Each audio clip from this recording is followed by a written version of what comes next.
Welcome to my farm. I'm blowing out my rabbits today. I've not had to groom this guy in about 2 months. He's a German Angora. He's 6 years old and he's absolutely just stunning. So much fiber, so many beautiful babies. And at 6 years old, I think that's pretty incredible for a fiber animal. Especially because his fiber quality is still so good. A lot of fiber animals, as they get older, their fiber quality goes down. Not so with the Angora. Decided to get him out today and blow him out. Make sure there's no mats on him. Not one mat is on this rabbit. So, I mean, not even up under the cheeks, not underneath. Not even at the booty. A lot of times they get mats around their booty and under their cheeks, behind their ears. He's got no mats. And that is one of the things that makes the German Angoras so wonderful, is their coat is so easy to care for. I know if you've been researching Angora rabbits, you've probably read that the French Angora is the easiest rabbit to care for.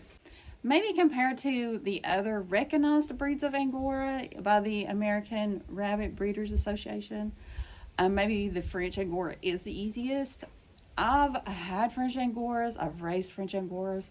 They are in no way easier than a good, well-bred German Angora. You can see how calm this guy is. I mean, he barely moves around when he's getting groomed. And yes, he is an older guy. He's been through this before. He was raised really nicely.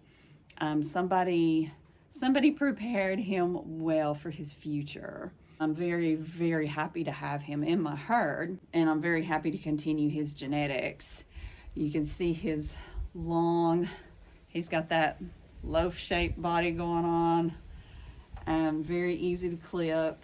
Fell down a rabbit hole there. But back to easy to groom rabbits. I find the Germans way easier than the French. 100 times easier. The French, for one thing, the French is a more active rabbit.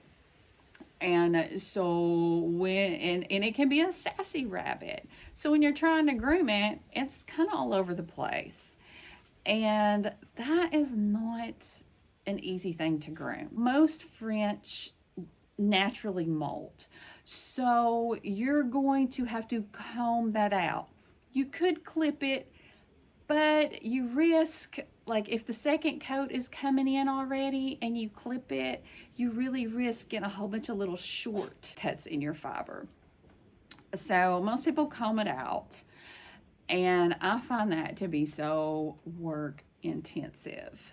Just my opinion, because as they're growing out and that new coat is growing in, I find that it's a lot easier to mat and tangle. The last 4 weeks before they actually start to molt, to me, you have to do a lot of work.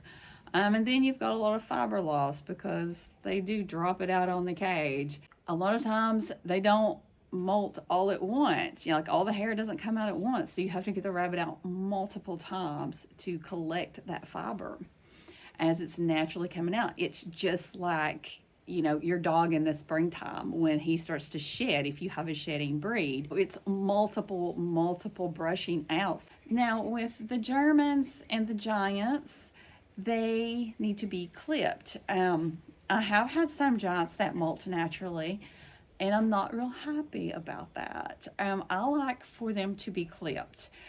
I like for their hair to grow all out at the same time, and then when it's long enough, when I think it's long enough for me, I like to clip it, which is usually 3 months, maybe a little bit longer, depending on how the rabbit's grow and what's going on with the rabbit. Healthy German rabbit, typically every 90 days. He's got about another month. This is like one of the warmest fibers on earth, and it's covering almost their whole bodies. In the summer, I do bring them inside in the air conditioning because it's not fair to the rabbit to make him grow this, huge coat and then make him stay outside in the Tennessee heat. That last month of a German growing out its coat, I bring them inside. If I did not have air conditioning, like I used to not have an air conditioned area for them, then I would absolutely clip them probably before I would want to, because that's the fair thing to do to the rabbit. Their health and well-being is the most important thing. An unhealthy rabbit is not going to give you any fiber. That's just a little bit about the German rabbit from my point of view and my experience with them. If you are looking into getting a German Angora, check out my website. Make sure you subscribe to my channel. I have a lot of information on my website about Angoras, and I like to talk about projects with Angoras, and I have so many patterns and projects that I've worked on for years that specifically work so beautifully with Angora. Because one of the worst things you can do, in my opinion, with Angora is to make a project with it where it doesn't showcase its qualities.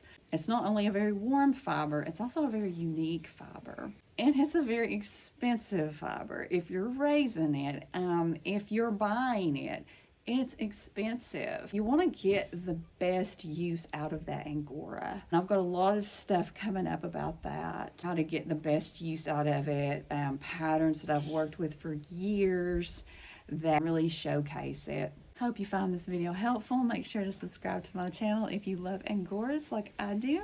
Go to my website and sign up for my email list that I'll be starting up soon, called Halo Happenings. Y'all have a good one.